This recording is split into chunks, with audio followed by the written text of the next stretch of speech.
Bugünkü vaka, dünyadaki kötülüğün gerçek boyutunu sorgulamanıza neden olacak türden bir olay. Özellikle insana en yakın olan birinden gelebilecek kötülükten bahsediyoruz. Sevmesi, koruması gereken biri tarafından yapılan korkunç bir şeyden. 2022 yılının 16 Ekim günü bir kadın Teksas'ın Tumble kasabasındaki Tumble Hastanesi'nin acil servis kapısına arabasıyla yanaştı. Kadın içeri girip hemşirelere "Kızımın vücudu çok ağrıyor, tekerlekli sandalye alabilir miyim?" dedi. Bir hemşire arabaya doğru yürüdü ama gördüğü şey beklediği hiçbir şeye benzemiyordu. Arabanın ön yolcu koltuğunun ön kısmında kafasına çöp poşeti geçirilmiş ve çamaşır filesiyle sarılmış küçük bir kız çocuğu yatıyordu. Peki bu küçük kız kimdi? Arabayı süren kadın kimdi? Ve en önemlisi burada neler olmuştu?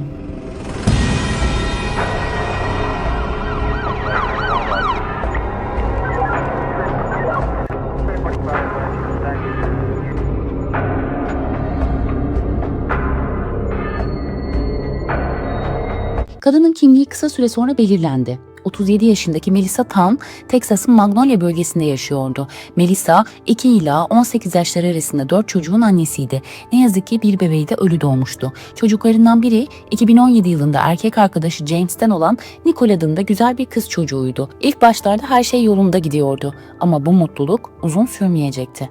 12 Mayıs 2018'de Melissa, James'in annesi Katie'yi taciz eden onlarca mesaj gönderdiği için tutuklandı. Mesajlar çok garip, saldırgan ve tutarsızdı. Üstelik Melissa, kızına Nicole değil, Chanel adını veriyordu. Nedenini kimse bilmiyordu. 49 mesaj göndermişti ve bazıları şöyleydi. "Chanel nerede Katie? Onu hastaneye geri götürmemiz gerekiyor ya da bana geri verin. Cidden söylüyorum. Bu işi mahkemede kaybedeceksiniz. Bebeği bana geri gönderin. Güvenlik açısından tehlikeli." Mesajlar hem anlamsız hem de oldukça agresifti. Sonuç olarak Melissa taciz suçunu kabul etti ve Montgomery ilçe hapishanesinde 45 gün boyunca hapis cezasına çarptırıldı. Ertesi yıl 2019'da James'in ailesinin evine izinsiz girmek ve babasının arabasının camını kırmak suçundan tekrar tutuklandı. Bu olaydan sonra $800 para cezası ödedi. Melissa'nın önceki tutuklamaları yalnızca başlangıçtı. James'in komşuları polise yıllar boyunca Melissa yüzünden defalarca ihbarda bulunduklarını söylediler. Bir komşu, Melissa bir gün eline bir beyzbol sopası aldı ve arabaya saldırıyordu. "Polisi aradık, başka birinin arabasına zarar verdiğini sandık ama meğer o araba kendi arabasıymış" dedi. Sürekli kendi kendine konuşurdu. Özellikle posta kutuma bağırdığı olurdu. Bazen saatlerce birileriyle tartışır gibi davranırdı. Bazı komşular evlerinden gelen çığlık sesleri nedeniyle defalarca polisi aradıklarını söyledi. Bu yüzden evinin etrafına güvenlik kamerası takanlar bile olmuştu. It's kind of knew that she had some mental problems. She would have arguments with my mailbox for no reason. He even put up security cameras because of her, calling police multiple times. Well, one time when I called them, she was actually beating up on a car out here. I didn't realize it was hers. They found out that it was actually her own car, but she was hitting it with a baseball bat. Farr knew she had children, but says they were never around. As far as I know, Child Protective Services kept the children away from her. We contacted CPS, and a spokesperson does confirm Town had previous history with them, but wouldn't give us any other details, telling us CPS investigations are confidential by law. Family members sharing this picture of Nicole and her father, who they say had custody of her. A neighbor who wants to stay anonymous says he was a single father struggling. And he was always asking for help, and anytime we could help, we would all help. And he loved her. He was the best dad he could be. She and many others on this quiet street in Magnolia stepping up to care for the child, all shocked and disturbed by the violence. We all knew that something was wrong and that she was not good for her baby. So we just kept her away, and we didn't want anything to happen to her. So we tried the best we could, the neighborhood, especially our street, to protect her. But I can't imagine anyone ever doing that to a child at all. And then when you find out that someone and especially the sweet little baby that she was, it just breaks your heart. And CPS tells me that Town has 3 other children between 2 and 18 years old. They are safe and with other family members. She is charged with capital murder and behind bars on a $15 million bond tonight. Polis kayıtlarına göre Melissa'nın geçmişi oldukça kabarık. Bedensel yaralanmaya sebep olan saldırı, izinsiz giriş, taciz, 2 ayrı alkollü araç kullanma, tutuklanmaya direnme, mala zarar verme. Yani Melissa'nın yıllardır şiddet, öfke ve kontrolsüzlük içeren davranışlar sergilediği açıkça görülüyordu. Tüm bu olaylar sonucunda Melissa, Nicole'ün velayetini kaybetti. Küçük Nicole'ün babası James Bradshaw Jr. kızının tam velayetini aldı. James ve küçük Nicole, James'in annesi ve babasıyla yaşamaya başladılar. Tüm bu taciz mesajları da bu olaylardan sonra atılmaya başlamıştı. Nicole, herkesin melek gibi bir çocuk olarak tanımladığı bir kızdı. Tanımadığı insanlarla bile hemen arkadaş olurdu. Her zaman gülümserdi, dinozorları çok severdi ve masmavi gözleriyle etrafına merakla bakardı. Melissa'nın Facebook paylaşımlarına bakılırsa büyük çocuklarını da sık sık göremiyordu. Ve yetkililere göre o sırada tüm çocukları başka akrabaların yanında yaşıyordu. Please come to C-section, please. I'm not laughing at this shit. I don't think this shit funny at all. Y'all fucking tweet games at all cut. They're not funny. I'm not going up to that piece of shit ass hospital up there. As far as I'm concerned, Tomball Regional Medical Center could get one of the fucking cars launched through the motherfucking windows at this point.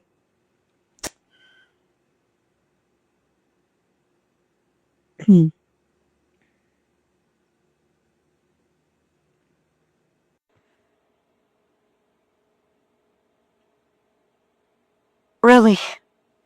Really? Okay, this lifestyle is not all what is cracked up to be. This is not, it's all about the he said, she said bullshit, because I'd kick it. That's not what this whole ordeal is. Montgomery County, hello. Şimdi yeniden 16 Ekim 2022 gününe dönelim. Melissa arabasıyla Tamble'daki hastanenin acil kapısına geliyor ve o arabada 5 yaşındaki Nicole plastik bir çöp torbasına ve çamaşır filesine sarılmış halde yatıyor.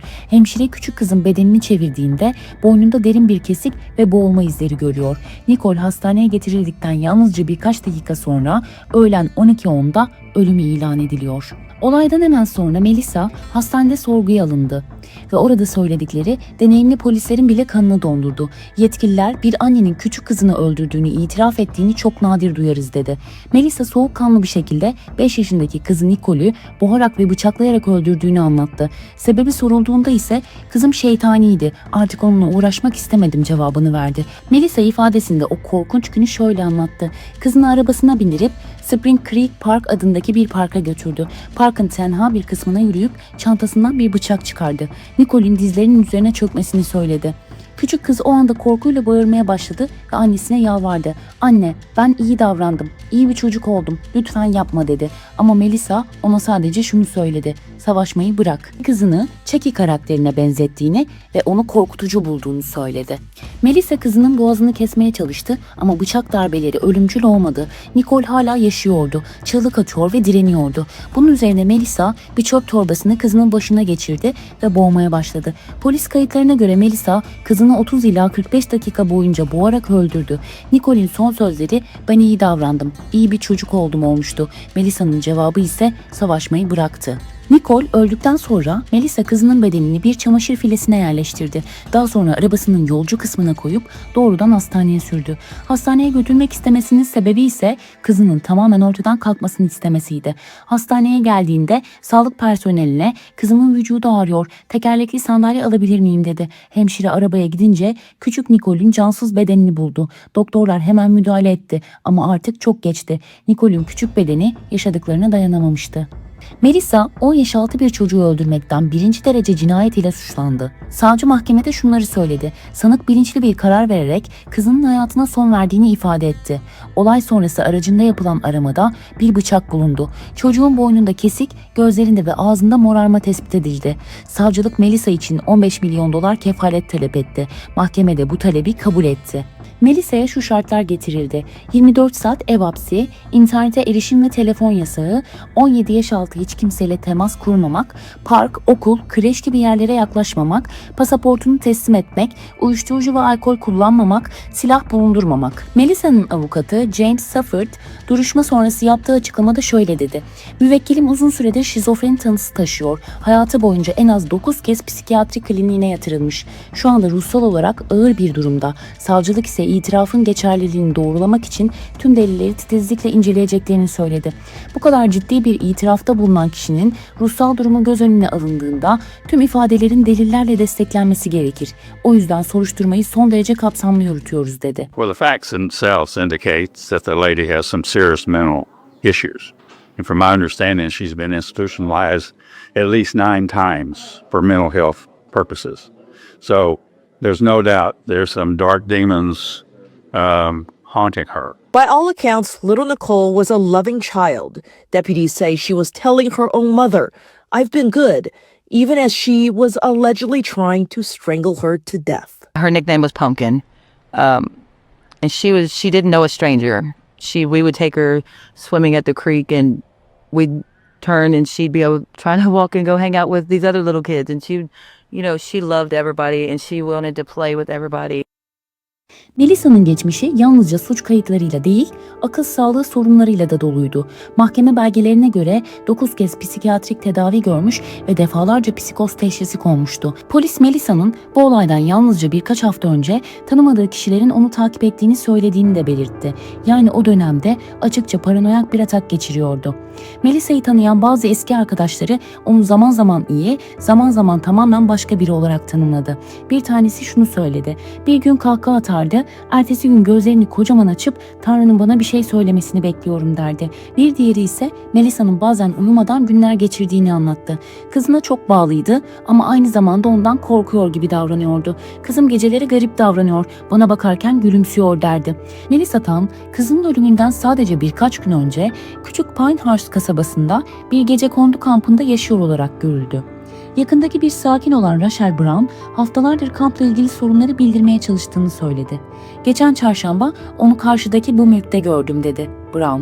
"Sokaklarda yukarı doğru yürüyordu. Ne getireceğini asla bilemezsiniz. Belki kolunda bir tost makinesi vardır ya da içinde köpek olan bir bebek arabası. Asla bilemezsiniz." Brown, bu korkunç cinayeti medyada görene kadar farkında olmadığını söyledi. Montgomery County yetkililerini gecekondu kampı ile ilgili aradığını ancak yeterince ilgi göremediğini belirtti. Şimdi Brown, küçük kızın bir süre bu gecekondu kampında kalmış olabileceğinden endişeli ve kimsenin fark etmediğini söylüyor. İşte asıl korku bu. O hep burada. Çocuğu burada neden öldürmüş olmasın? Başka yerde kanıt yokken neden? Polis noktaları birleştirmiyor gibi görünüyor. So they had tents and baby items all right here. Back here, almost against my fence. Rachel Brown shows us the tract of unkept land along goods and loot in the town of Pinehurst. For months, she has dealt with squatters on this property and nearby, but she just realized one of them was Melissa Town, the mother charged with capital murder. She just walks up and down the streets. You never know what she's going to have. She's going to have a toaster under her arm or pushing a baby carriage with a dog in it. I mean, you don't know. Brown says she saw Town just a few days ago. Amidst camping tents and baby items, she never imagined. Brown ayrıca kampın bazı bölümlerinin 2 gün önce çöp toplayıcıları tarafından temizlendiğini belirtti ve bu nedenle dava ile ilgili bazı kanıtların şimdi çöplükte olabileceğinden endişeli. Melissa'nın Facebook hesabı da bu ruh halini yansıtıyordu. Polis sayfasında olaydan birkaç hafta önce yaptığı bazı paylaşımları inceledi. Bir gönderisinde şöyle yazmıştı: "Bazen Tanrı'nın bana bir işaret verdiğini düşünüyorum ama şeytan onu hemen bozuyor." Bir diğerinde ise "Kızım bana hep anne sen melek misin?" diyor. Belki de Tanrı onu benden almak istiyor. Kim bilir? Bu paylaşımlar savcıya göre Melissa'nın cinayetten önce zihinsel olarak çökmeye başladığını gösteriyordu. Cinayetin işlendiği gün Melissa'nın Facebook profili aniden tamamen silindi. Polis bunu delilleri gizleme girişimi olarak değerlendirdi. Ancak avukatı psikotik bir durumda ne yaptığının farkında olmadan yaptı dedi. Melissa bu süreçte Texas Harris County hapishanesinde tutuklu olarak kaldı. Duruşma hakim tarafından defalarca ertelendi çünkü akıl sağlığının mahkeme önüne çıkmaya uygun olup olmadığı değerlendiriliyordu. Savcılar akıl hastası olsa bile Melissa'nın eylemini bilinçli olarak planladığını iddia etti. Eğer jüri bu iddiayı kabul etse Melissa idam cezası ya da ömür boyu hapis cezası alabilirdi. Melissa Town'un davası akıl sağlığı iddiaları etrafında döndü. Savunma tarafı Melissa'nın suç sırasında akıl durumu nedeniyle fiilin farkında olmadığını iddia etti. Mahkeme ve tıbbi değerlendirmeler sonunda şu karara varıldı: Melissa akıl hastalığı nedeniyle cezai sorumluluktan muaftır kararıyla mahkum edilmedi. Yani mahkeme suçun işlendiği sırada Melissa'nın zihinsel durumunun onu sorumluluktan muaf tutacağı görüşünü benimsedi. Beraat kararıyla birlikte Melissa cezaevine değil akıl sağlık kurumuna sevk edildi. Belirtilene göre Vernon State Hospital gibi bir devlet hastanesinde sürekli gözetim altında tutulacak. Mahkeme, Melissa'nın yaşam boyu kontrol altında tutulmasına hükmetti. Sadece eğer yetkililer onun artık tehlike yaratmadığına karar verirse serbest bırakılabileceği belirtildi. Bu karar medyada ve toplumda büyük ilgi gördü. Birçok kişi Melissa'nın uzun süredir bilinen ruhsal sorunlarının bu trajik olayı önceden haber verip vermeyeceğini tartışıyor. Kimi yorumcular sistemin Melissa'yı defalarca tedavi eden süreçlerde başarısız olduğu görüşünde. Bazıları da mağdur aile için adaletin yerini bulmadığını düşünüyor. Çünkü ceza verilmemesi cezasızlık algısı yaratabiliyor. Nicole için düzenlenen anma etkinliklerinde ailesi ve destekçileri duygusal mesajlar paylaştı. Küçük bir melek sonsuzluğa uçtu. Bu küçük çocuk bu dünyayla hiç savaşmamalıydı gibi ifadeler sıkça kullanıldı. Küçük Nicole için düzenlenen anma töreninde herkes aynı şeyi söyledi. Bu dünyada hiçbir çocuk böyle bir sonu hak etmiyor. Nicole'ün babası kızının cenazesinde Nicole'ün sevdiği dinozor figürlerini ve pastel renkli oyuncakları mezar taşının etrafına bıraktı. Bir komşu artık gökyüzünde güvende yazılı bir not bıraktı. Hikayenin sonuna geldik. Peki siz bu konu hakkında ne düşünüyorsunuz? Yorumlarda buluşalım. Böyle videoların devamı için kanalıma abone olabilirsiniz. Şimdiden teşekkürler.